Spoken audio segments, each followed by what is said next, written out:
सदा भवानी दाहिनी किशन मुख रहो गणेश। पांच देव मिली रक्षा करो ब्रह्मा विष्णु महेश। गुरु भाई गुरु बहन, एक गांव में एक बहुत ही गरीब परिवार किसान परिवार की महिला रहती थी। वो दोनों पति पत्नी काम काज करते थे, खाने पीते थे और सुखी संपन्न रहते थे।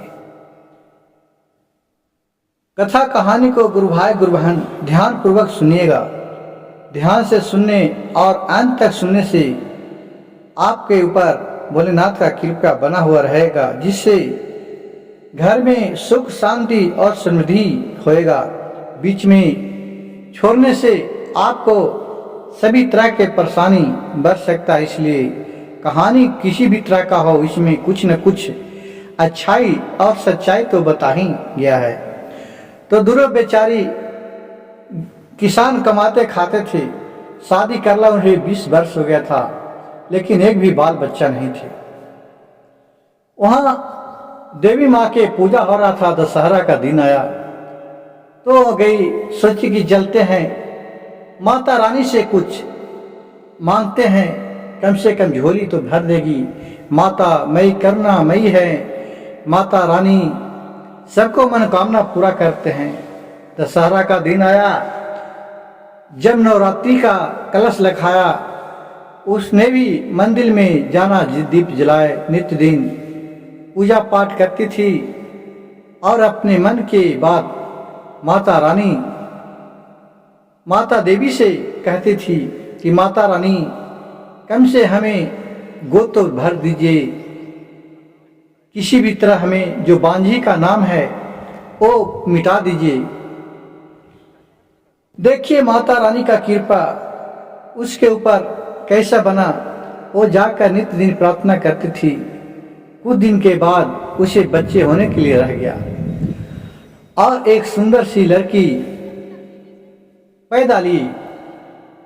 कुछ दिन चले, वो भी जिस तरह से उसके माँ स्वभाव थी, वो भी उसी तरह से स्वभाव निकले। उसे धर्म में पूजा पाठ में बहुत मन लगने लगी, एकदम जिसे देवी माँ की तरह वो सुंदर देखने में लगती थी, जिसे लोग चमेली चमेली कह के उसे चमेली कहना ही सबको लगेगा कितना चमेली के फूल जैसे सुंदर है। लड़की है तो इनका है, कहते कहते उसका चमेली नाम पड़ गया। सब कुछ से चमेली चमेली कह करके पुकारने लगी। कुछ दिन हुआ तो उसके पिता भी दुनिया छोड़ के चले गए। अब बेचारी पड़ गई लाचार। अपना किसी तरह के दुखिया मजूरी कहकर चमेली को पाला पोसा। जब ये काम करने के लिए जाते थे तो भोलेनाथ के पूजा पाठ करती थी, माता रानी के पूजा पाठ करती थी, दुर्गा माँ को आराधना करती थी। माता आपके सिवाय और दुनिया में हमें कोई नहीं है। पिता जो थे उसे भी छीन लिए, वो भी चले गए। मैं तो एक अनाथ बच्ची हो गई। माता का सया सदैव हम पे बने रहे। एक तो आप भी माता हैं, एक आप अपने आचर में हमें जरूर बैठाए रखें, आप अपनी कृपा बरसाए रखें। कुछ दिन धीरे धीरे बाद बीता। कुछ दिनों लड़की सियान हो गई, शादी विवाह करने लायक हो गई। देखिए गुरु भाई गुरु बहन, जब किसी का भी लड़की सियान हो जाता तो सबको लगता है कि इसे कहूँ अच्छा घर द्वार मिले। लेकिन देखिएगा कि जो आजकल ज्यादा पुण्य प्रताप करता है उसी को भगवान ज्यादा परीक्षा लेते हैं।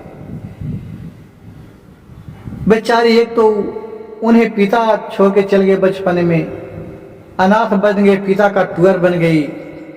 कुछ समय बीता, लोग बोलने लगे कि चमेली के तो शादी करेगी, एक तो शादी करने लायक हो गया।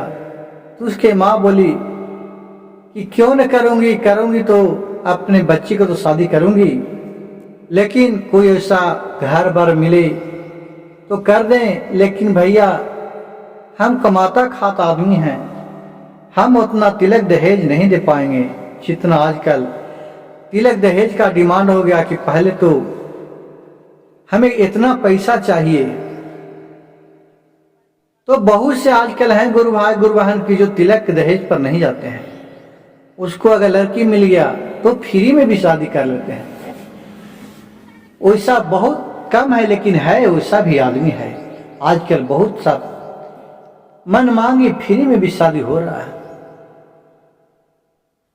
तो उसी करते करते उसके तरह एक गांव में एक लड़का पता चला। वो 3 भाई था, 2 गो के शादी हो चुका था, 1 गो के शादी नहीं हुआ था।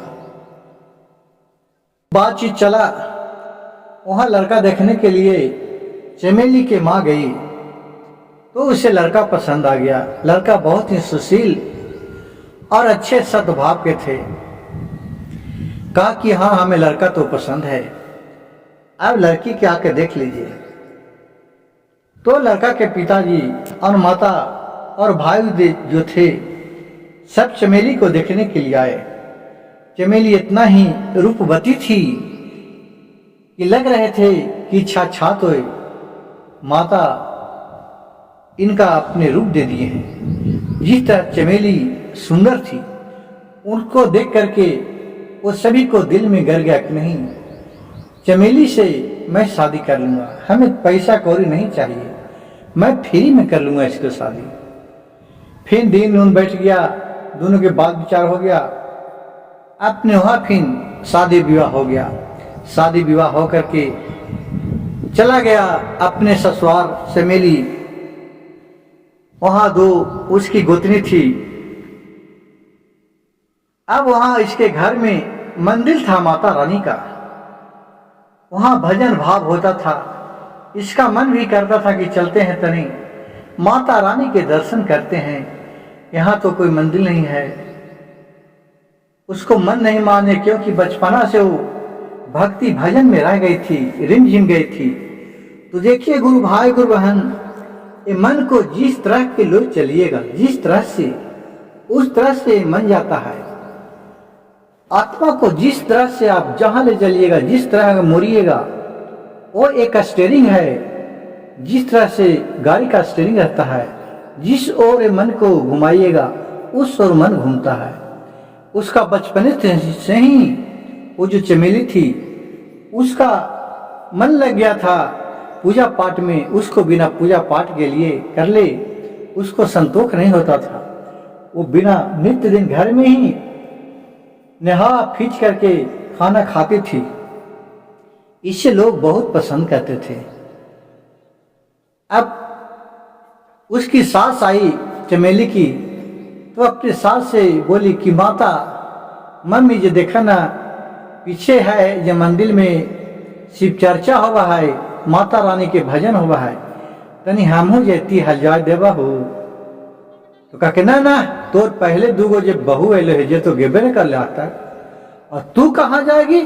नहीं तोरा जाना है। वहां जाएगी तो लोग तुम्हें कान भरेगा, ऊंचा नीचा कहेगा, तुम घर में कल विवाद पछलेगा। देखिए गुरु भाई गुरु बहन, वो सास की भी गलती नहीं, क्या करल जाए। जमाने ही ऐसे हो गया है कि जिसका कुछ कहा नहीं जाता। इतना घटिया जमाना है, लोग बहुत डरते हैं जमाना से भी। जो अच्छे लोग हैं, अच्छे प्रवृत्ति के लोग हैं, जिसके घर में सुख शांति है, वो दूसरे के बात जाने के बाद सकता है कि ऐसा ना मेरे बहू के कान भर दे, तो कल लड़ाई झगड़ा हमारे घर में भी होने लगे, जितना सुख शांति है। लेकिन इसका तो बात और था। चमेली बोली ना माँ जी, मन कर रहा है हमें उनके दर्शन कर ले बिना। लेकिन उसका सास नहीं बोली, कितनों कहने पर भी नहीं मानी। उसके सास जब चले गए तो देखिए माता रानी की कृपा कि उसको विधि का विधान लिखा कौन मिटा सकता है। ये अपने शादी हुआ था तो लड्डू लाई थी, जल मिठाई रखल था, 5 लड्डू रखा और देख रहा है कि पीछे में भजन हो रहा है, तो इसको मन नहीं मान रहा है। एकदम लग रहा है कि मन अंदर से बेचैन हो रहा है। वे घूंघट तान के चले गए अपने भजन भाव करने के लिए। वहाँ गए, माता रानी पर ये चढ़ाए, मिठाई उठाए और फिर वहाँ से भजन भाव करने लगे।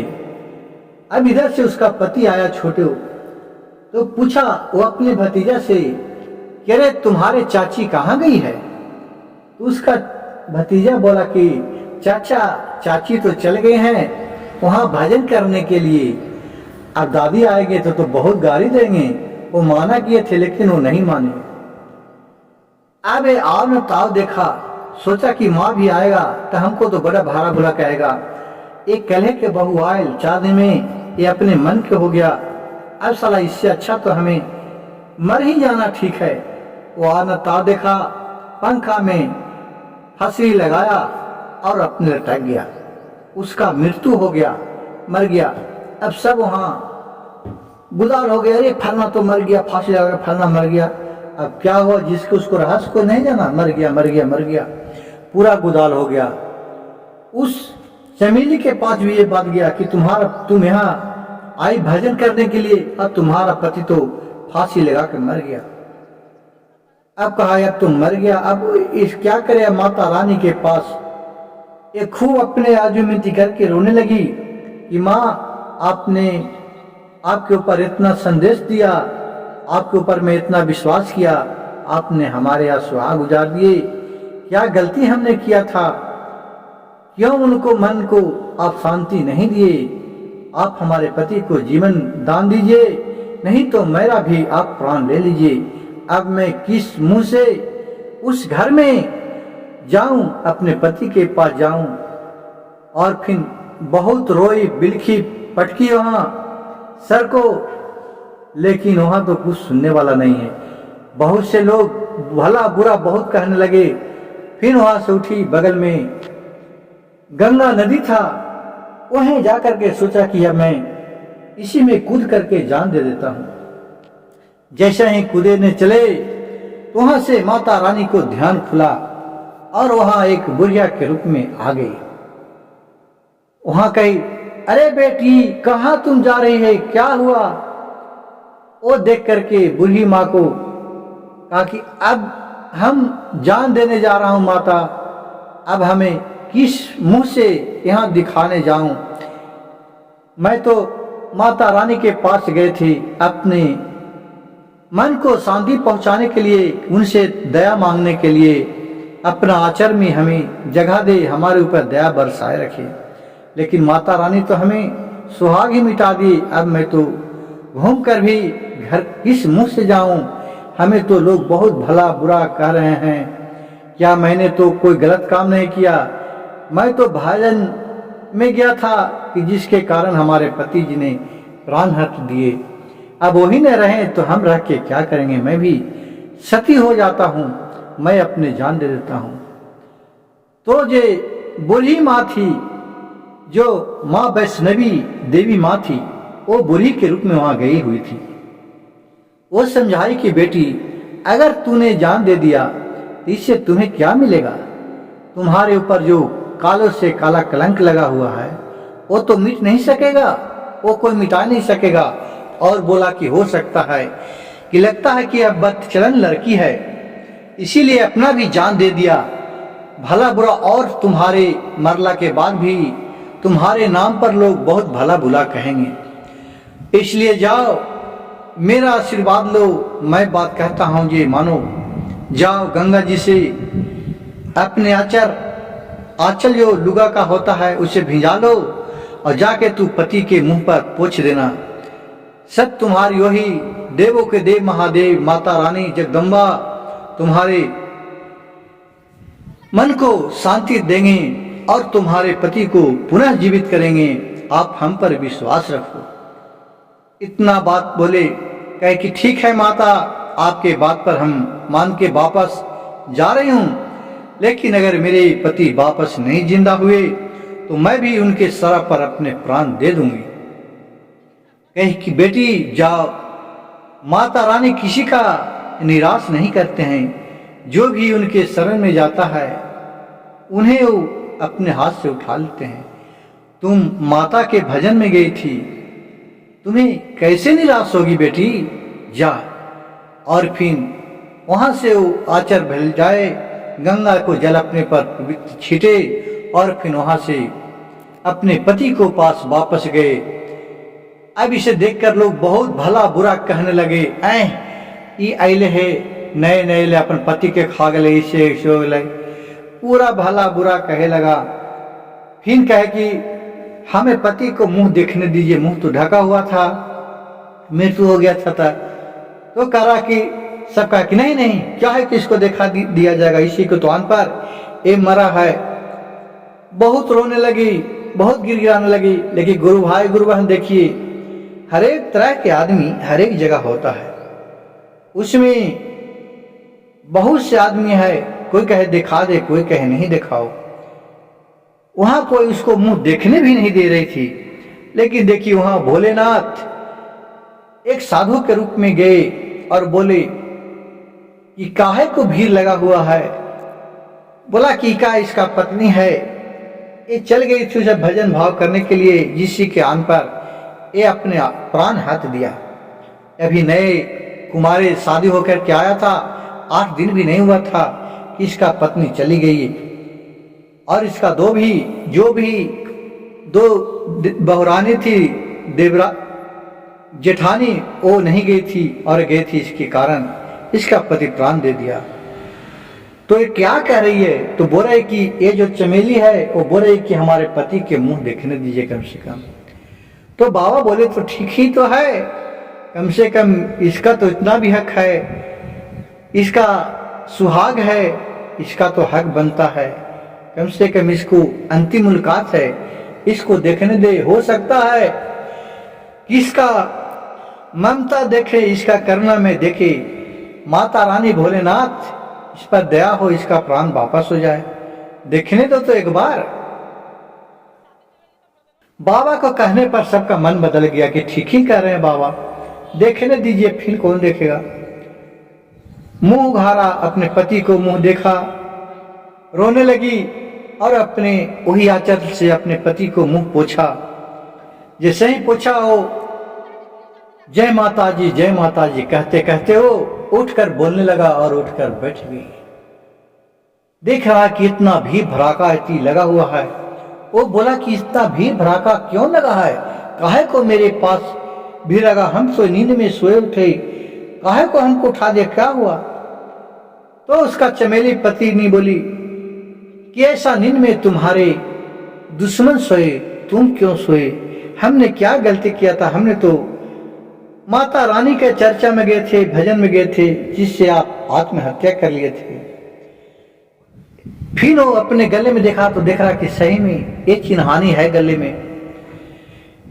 फिर वहां माता रानी का, देवी माँ का जय जयकार होने लगा, भोलेनाथ का जय जयकार होने लगा, हर हर महादेव, हर हर महादेव, जय माता रानी होने लगा। और फिर उस दिन से वो सभी भक्ति भाव में झूम उठे। देखिए गुरु भाई गुरु बहन, उस अबला बेचारी के पास माता रानी के किस तरह का दया बरसा। जो जितना नजदीक जाता है एक दौलत से ही, जिसके पास दौलत है उसका सुख नहीं होता है। आदमी को मन में संतुष्ट चाहिए, उनके ऊपर आत्मविश्वास चाहिए। जिस तरह उनका रक्षा किए भोलेनाथ माता रानी, मेरे भजन कथा कहानी जो भी अंत तक सुने, उनका भी सुनने मात्र से भी कुछ न कुछ उनका भी मदद कीजिए। हर हर महादेव, घर घर महादेव, जय माता रानी। गुरु भाई गुरु बहन, मेरे भजन कथा कहानी अच्छा लगे तो कृपया मेरे चैनल को एक लाइक सब्सक्राइब शेयर जरूर कीजिएगा। कमेंट में हर हर महादेव लिखना नहीं भूलिएगा।